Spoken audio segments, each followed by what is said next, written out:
صلاة الله سلام الله. Bismillahirrahmanirrahim. Assalamualaikum warahmatullahi wabarakatuh. Alhamdulillah wassalatu wassalamu ala rasulillah wa ala alihi wa sahbihi wa mawalah wa la hawla wa la quwata illa billahi wa ba'd. Alhamdulillah di pagi hari ini kita bisa duduk untuk bertolabul ilmi setelah melaksanakan kewajiban Allah Subhanahu wa taala salat subuh berjamaah, dan karena di pagi hari ini mendadak kita buat kajian, berarti temanya adalah kultum, kuliah terserah antum. Artinya bisa pendek, bisa panjang. Baik, salawat dan juga salam kita hadiahkan kepada Rasul kita Nabi besar Muhammad sallallahu alaihi wasallam. Ma'asyiral muslimin yang dimuliakan Allah Subhanahu wa taala. Mungkin di antara kita sering mendengar kajian tentang seputar azab kubur. Tetapi di sana ada pembahasan lain dari sisi azab kubur itu adalah nikmat kubur. Inilah yang terkadang sebagian kita tidak paham bahwa banyak bisyarat, kabar gembira yang akan didapat oleh orang-orang yang beriman di dalam kuburan. Apa saja kabar gembira yang Allah Subhanahu wa taala berikan kepada seorang mukmin ketika Allah masukkan ke dalam kuburan? Inilah pembahasan di pagi hari ini. Ma'asyiral muslimin yang dimuliakan Allah Subhanahu wa taala. Pertama, kabar gembira saat kematian dulu. Disebutkan di dua surat dalam Al-Quran. Pertama surah An-Nahl ayat 31 dan 32. Kemudian Fussilat ayat 30. Dalam surah An-Nahl Allah Subhanahu wa taala mengatakan, kadzalika yazzillahul muttaqin alladzina tawaffahumul malaikatu tayyibina yaqulun salamun alaikum udkhulul jannata bima kuntum ta'malun. Demikianlah Allah memberi balasan kepada orang-orang yang bertakwa. Siapa orang yang bertakwa? Yaitu orang-orang yang ketika diwafatkan oleh para malaikat dalam keadaan baik, maka mereka para malaikat mengatakan kepada mereka, salamun alaikum, keselamatan bagi kalian, masuklah ke dalam sorga karena apa yang kalian kerjakan. Kemudian dalam surah Fussilat ayat 30-nya Allah mengatakan, innal ladzina qalu Rabbuna Allah thumma istaqamu tatanazzalu alaihimul malaikatu alla takhafu wa la tahzanu wa abshiru bil jannati allati kuntum tu'adun. Sesungguhnya orang-orang yang mengatakan Tuhan kami Allah, kemudian mereka istiqomah padanya, maka malaikat akan turun kepada mereka dengan mengatakan, janganlah kalian takut, janganlah kalian sedih, dan bergembiralah kalian dengan surga yang telah Allah janjikan kepada kalian. Jadi kabar gembira pertama adalah saat detik wafatnya seorang mukmin, mereka akan bahagia. Kenapa mereka akan bahagia? Karena malaikat yang membisikkan di telinganya itu adalah bisikan-bisikan kebaikan. Sehingga kita lihat seorang mukmin itu kalau meninggal macam-macam, terkadang Allah tampakkan kebahagiaan. Terkadang dia tersenyum, terkadang ditampakkan keringat di dahinya, terkadang bisa mengucapkan kalimat la ilaha illallah, terkadang dia membaca Al-Quran, terkadang meninggal saat solat, dan begitu seterusnya. Dan itu kegembiraan yang pertama yang diraih seorang mukmin saat wafatnya. Kemudian yang kedua, saat masuk ke liang lahat. Kita tahu bahwa dalam proses peristiwa-peristiwa kubur itu ada 4 peristiwa. Pertama disebut dengan dhagtatul qabri, himpitan kuburan. Yang kedua disebut fitnatul qabri, 2 malaikat yang bertanya, Munkar dan Nakir, atau disebut dengan fitnah kubur. Yang ketiga azab kubur, dan yang keempat nikmat kubur. Kita tahu bahwa peristiwa pertama di kuburan itu adalah himpitan kubur. Setiap manusia pasti dihimpit kuburan, tidak mukmin, tidak kafir, semua kena. Mau anak bayi, mau anak dewasa, mau laki-laki, perempuan, pasti terkena himpitan. Dan himpitan kubur ini disebutkan dalam sebuah hadis Nabi SAW mengatakan, Inna lil qabri dhagtatun, sesungguhnya kuburan itu memiliki himpitan. Dan himpitan kubur ini meretakkan semua tulang belulang, bahkan meretakkan semua persendian, sehingga dia akan menjerit yang tidak ada yang tahu jeritannya kecuali selain manusia dan jin. Artinya binatang-binatang mendengar. Tetapi tentu yang seperti ini berlaku kepada orang kafir. Orang kafir, orang munafik, orang fasik, ya. Tetapi himpitan kubur bagi orang-orang yang beriman adalah himpitan kebahagiaan. Sehingga para ulama ketika membicarakan tentang himpitan bagi orang-orang yang beriman itu, layaknya seorang ibu saat memeluk bayinya. Karena kita semua berasal dari tanah. Jadi tanah itu diibaratkan ibu kita. Jadi kalau kita masuk kuburan, dihimpit itu seolah-olah ibu sedang memeluk bayinya, tidak merasakan apapun. Makanya ketika kematian seorang sahabat yang sangat mulia, siapa dia? Sa'd bin Mu'adz radhiyallahu anhu. Sa'd bin Mu'adz ini pemimpin Aus. Saat kematiannya disebutkan oleh Nabi SAW, hadzal ladzi taharraka lahul 'arsy wa futihat lahu abwabus sama wa syahidahu 70,000 minal malaika laqad dhummatan thumma furrija anhu. Inilah orang yang karenanya arsy Allah bergetar. Jadi saat kematian Sa'd bin Mu'adz ini, arsy Allah yang besar sekali itu bergetar. Dan arsy itu kan makhluk yang paling besar, bisa bergegar karena wafatnya Sa'd ibn Mu'adz.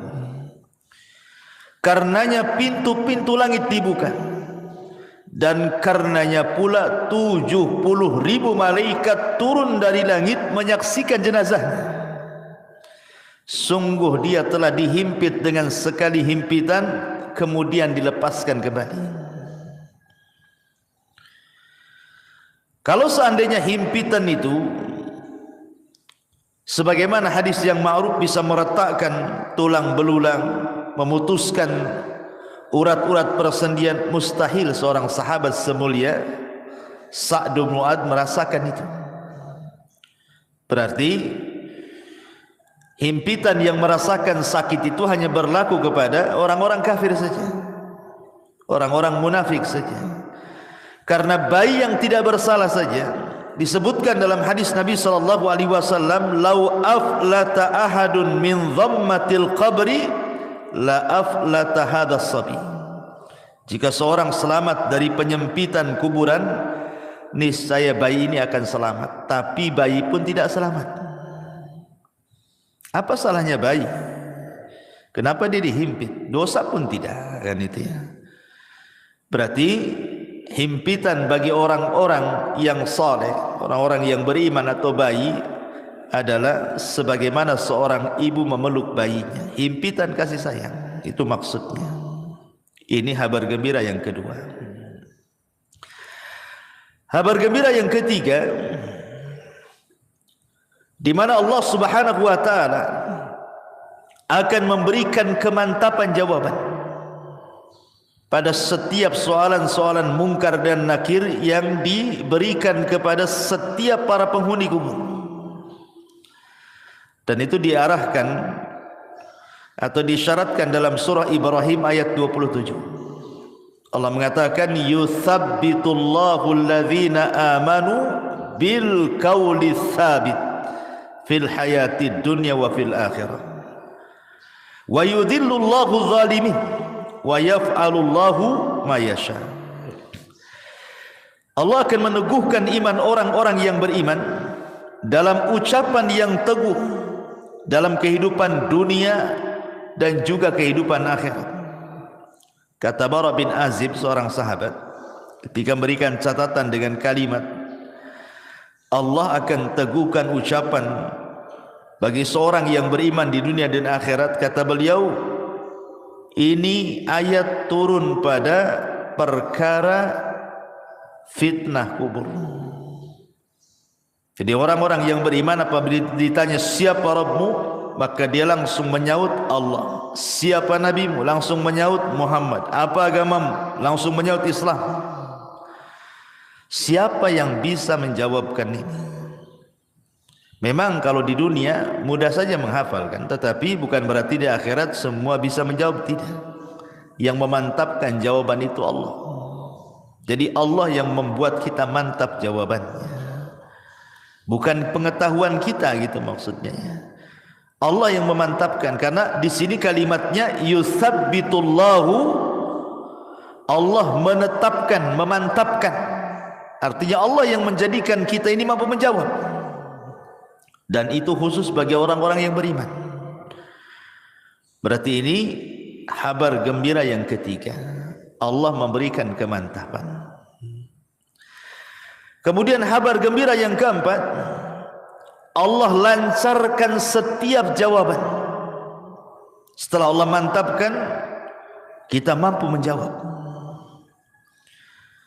Disebutkan dalam hadis Bara bin Azib radhiyallahu anhu yang panjang sekali.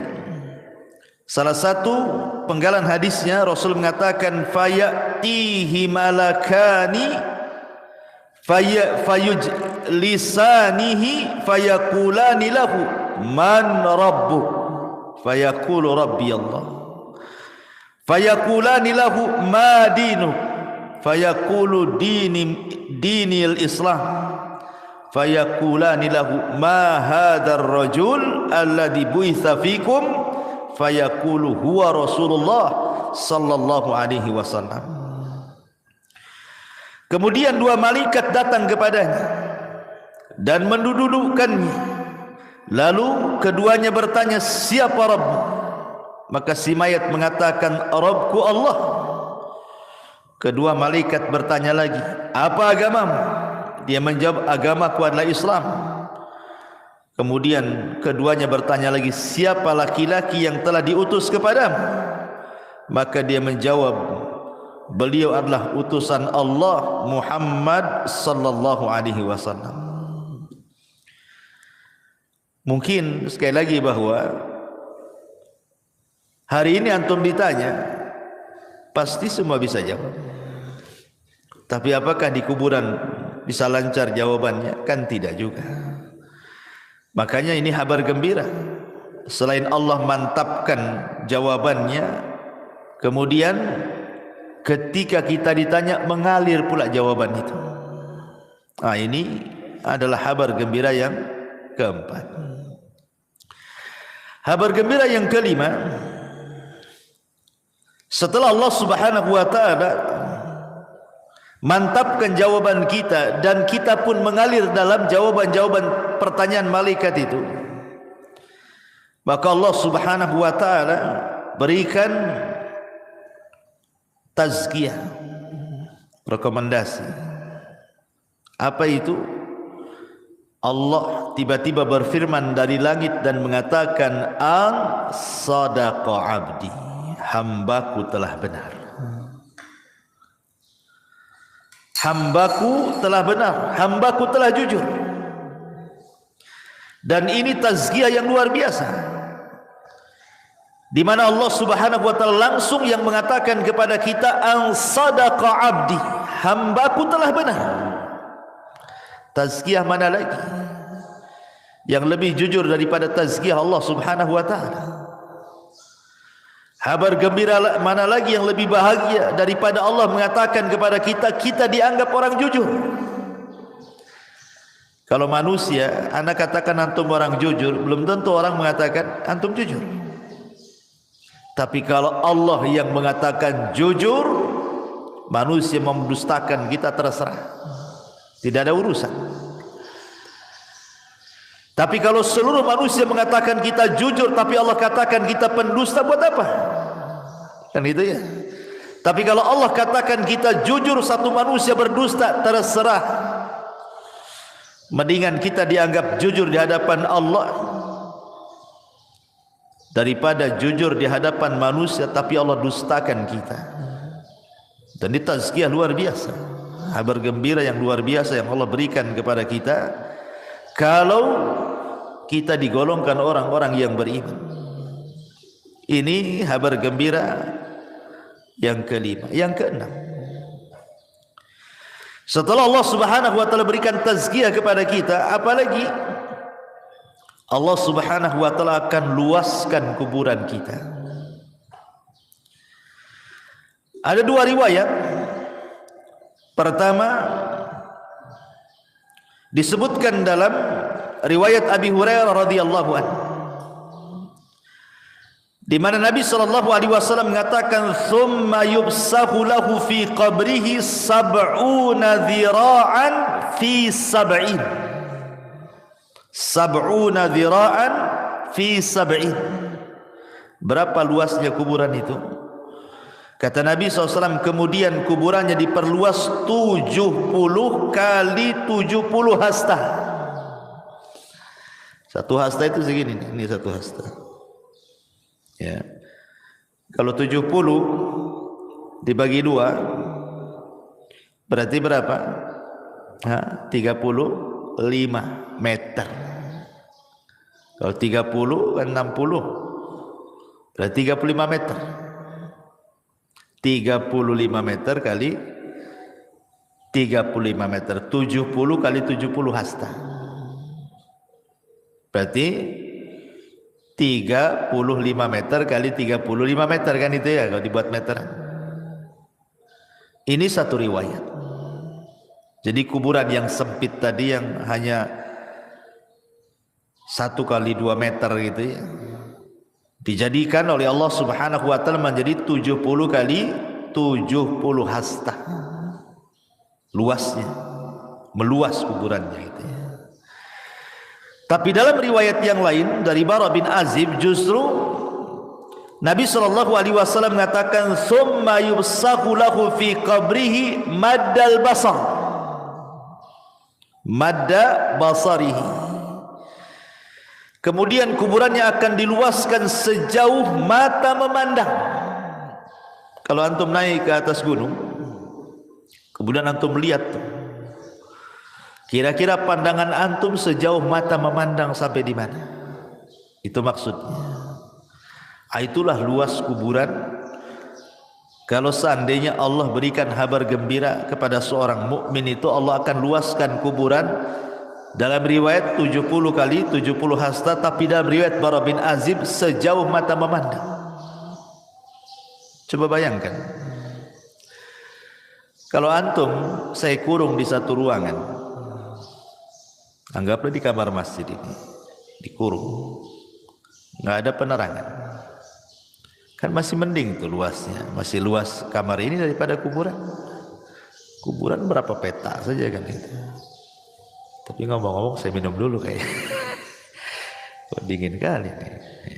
Bismillah. Oh, panas juga. Iya.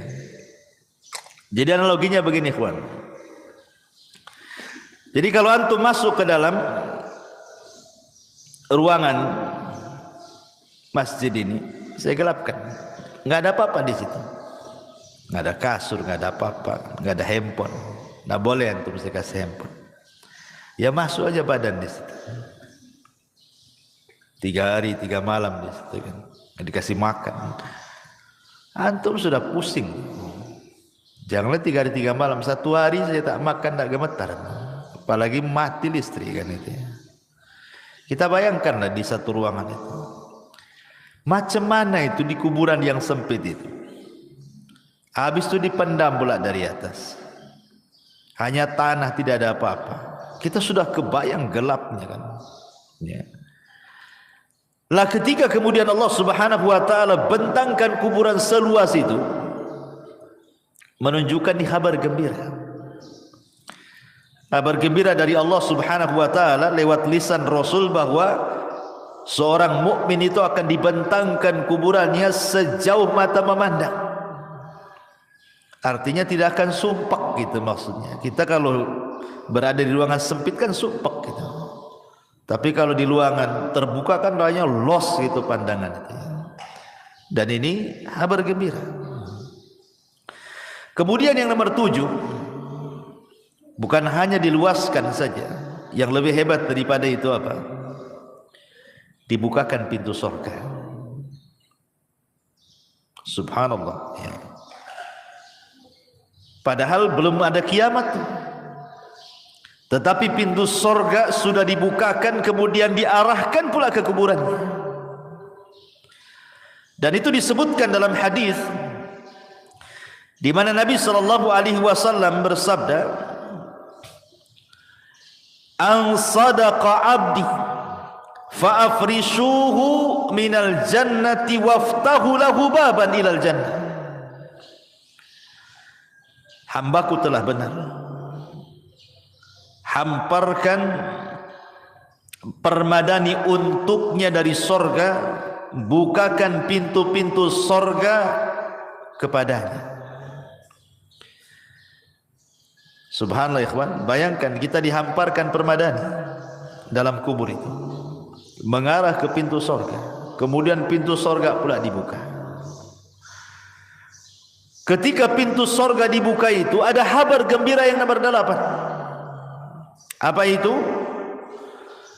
Allah Subhanahu Nabi sallallahu alaihi wasallam mengatakan, wa albisuhu minal jannah. Hantarkan pakaian dari sorga. Ketika mayat itu hanya 3 lapis kain kafan saja. Kemudian masuk ke dalam liang lahat, entah tahan berapa bulan tuh yang namanya kain kafan itu. Lama-lama kan hancur juga. Tapi sebagai gantinya apa yang terjadi? Wa albisuhu minal jannah. Allah Subhanahu wa taala akan pakaikan kepadanya pakaian dari sorga, dan pakaian dari sorga itu semuanya sutra. Min sundusin wa istabraq. Rata-rata sutra dihantarkan dari surga. Kemudian kabar gembira yang nomor 9, fayatihi min rauhiha wa tibiha. Kemudian Allah Subhanahu wa taala hantarkan pula raihiha wa tibiha. Apa itu? wewangian dan bau semerbak yang luar biasa yang Allah hantarkan ke dalam kuburannya, menjadi wangi kuburannya. Kita saja di ruangan kan pengennya wangi, harum gitu kan. Masuk ke hotel-hotel mewah itu harum gitu ya. Kan itu sebuah nikmat, kabar gembira.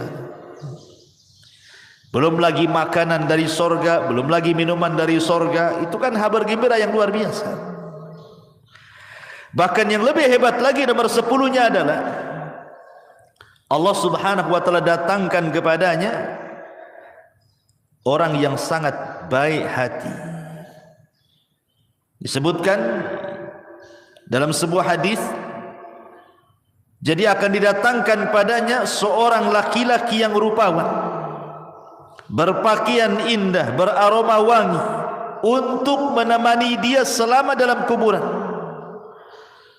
Kemudian si mayat ini heran, kemudian bertanya, man anta, siapa engkau ini? Fawajhukal wajhu yaji'u bil khair, wajahmu adalah wajah yang membawa kebaikan. Siapa kamu ini? Karena ikhwan, kalau kita analogikan kan, orang di penjara lah, masukkan ke dalam penjara, kemudian hanya satu sel satu orang saja, akan boring. Sepandai-pandainya orang itu buat aktivitas, pasti ada bosannya juga kan. Berbeda kalau seandainya satu penjara itu hanya 2 orang, pasti ada komunikasi itu, nggak akan boring kalau 2 orang kan. Berbeda kalau sendiri kan, lontang lantung, bingung sendirian kan. Kalau berdua kan nggak bosan orang itu. Makanya Adam itu ketika dia di sorga hidup sendiri, ketakutan dia. Akhirnya Allah subhanahu wa ta'ala ciptakan Hawa kan. Akhirnya hilanglah rasa takut itu. Lah ketika kemudian orang dalam kuburan itu sendirian, kemudian dihantarkan teman yang baik. Teman ini kemudian rupawan, wangi, enak ngomongnya, tiba-tiba ngajak bicara, terus tahu-tahu tidak sadar bahwa dia sudah lama di kuburan tuh. Tahu-tahu teman yang baik ini memberitahukan bahwa kiamat sudah dekat. Makanya kemudian heran ini si mayat ini dan mengatakan, man anta, siapa kamu ini? Maka orang ini mengatakan, ana amaluka salih, sayalah amal soleh, sayalah solatmu, sayalah zikirmu, sayalah puasamu, sayalah silaturahimmu, sayalah puasamu, sayalah baca Quran, dan begitu seterusnya. Dan ini kabar gembira yang nomor 10 yang luar biasa. Kemudian yang nomor 11, kabar gembira yang nomor 11, di mana orang-orang yang beriman tidak akan merasakan lamanya tinggal di kuburan. Anggap saja sejak zaman Adam sampai sekarang, berapa ribu tahun dalam kubur itu, ya kan? Atau janganlah sejak zaman Nabi, para sahabat 14 abad silam kan, nggak dikiamat-kiamatkan. Pertanyaannya, apakah mayat itu merasakan bimururil wakti, bahwa waktu itu berjalan seperti kita di dunia ini kan merasakan dengan berjalannya waktu kan, pagi, siang, sore, malam, besok pagi lagi, tahu-tahu sudah seminggu, sebulan, setahun. Kita kan merasakan tuh berjalannya waktu. Pertanyaannya, apakah orang yang di kuburan itu merasakan berjalannya waktu? Ulama menjawab, lihat, kalau dia mendapatkan nikmat kubur, maka dia tidak akan merasakan bimururil wakti. Waktu yang berjalan tidak akan dirasakan bagi dia. Dan itu disyaratkan dalam kisah Ashabul Kahfi dan kisah Uzair dalam Al-Quran yang ditidurkan 1 abad. Kan ditanya itu, kam labista, berapa lama kau tidur kan? Dia mengatakan labistu yauman atau ba'du yaum. Aku hanya tidur sehari atau separuh hari, padahal sudah 1 abad. Menunjukkan bahwa kalau orang yang belum meninggal saja ditidurkan 1 abad, kemudian dia terbangun rasanya baru setengah atau 1 hari saja, maka begitu juga orang-orang yang dikubur ketika mendapatkan nikmat kubur. Kayak antum bermimpi nih, mimpinya indah banget gitu ya, tiba-tiba terbangun, aduh kok sebentar kali mimpinya, padahal antum udah dari pagi sampai sore itu tidur tuh. Dibilang sebentar kali katanya, karena indah. Coba antum mimpi buruk, baru 5 menit tuh kayak udah lama kali megap-megap antum. Jadi para ulama mengatakan bahwa orang-orang yang tidak akan merasakan bimururil waktu, dengan berjalannya waktu itu hanya orang-orang yang mendapatkan nikmat kubur saja. Tapi orang yang mendapatkan azab kubur, dia akan merasakan itu, waktu itu berjalan. Dan orang-orang yang beriman akan mendapatkan kabar gembira bahwa dia tidak akan merasakan berjalannya waktu. Itu maksudnya ya. Ini yang ke-11. Yang ke-12, orang-orang yang beriman, mereka akan merasakan nikmat, artinya kebahagiaan. Jadi bahagia betul dalam kuburannya itu, sehingga sebahagia apapun orang hidup di dunia tidak lebih bahagia dibandingkan orang yang ada di kuburan. Itu yang disebut dengan nikmat kubur tadi.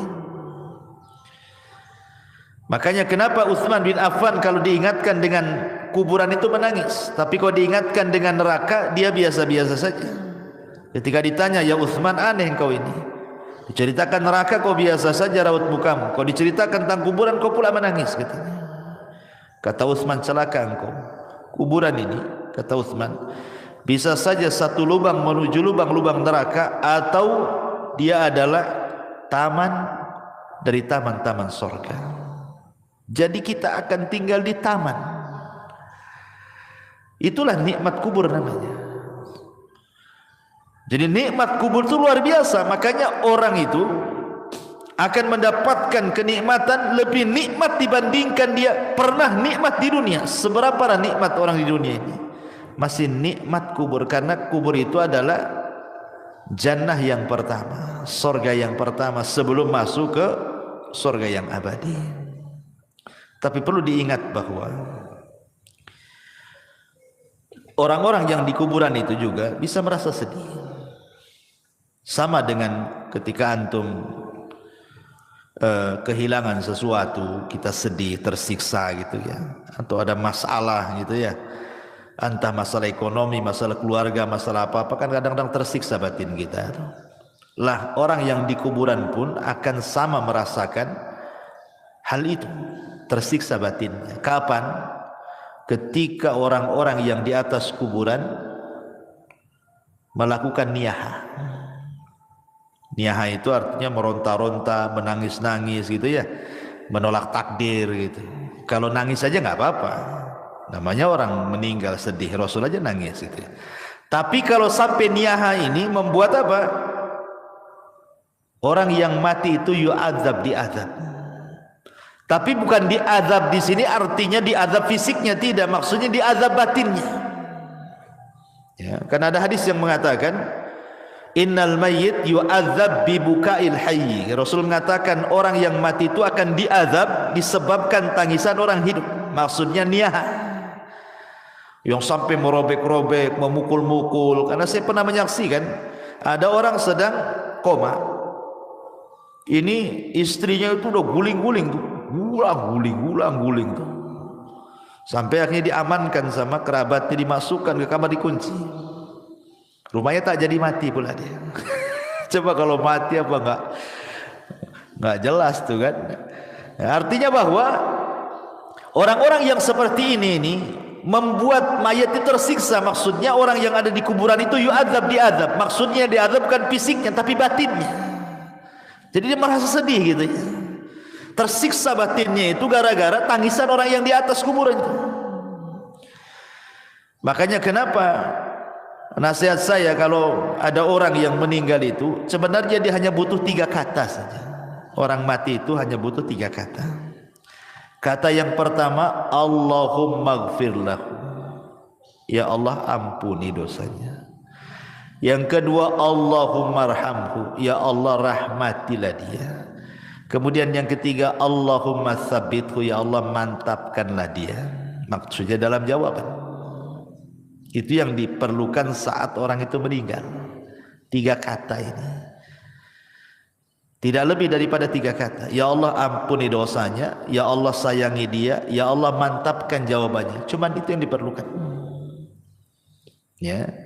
Itu saat dia meninggal gitu ya. Kalau sudah lama ya tentu doa ampunan. Jadi mayat itu sangat bahagia, disebutkan sama para ulama.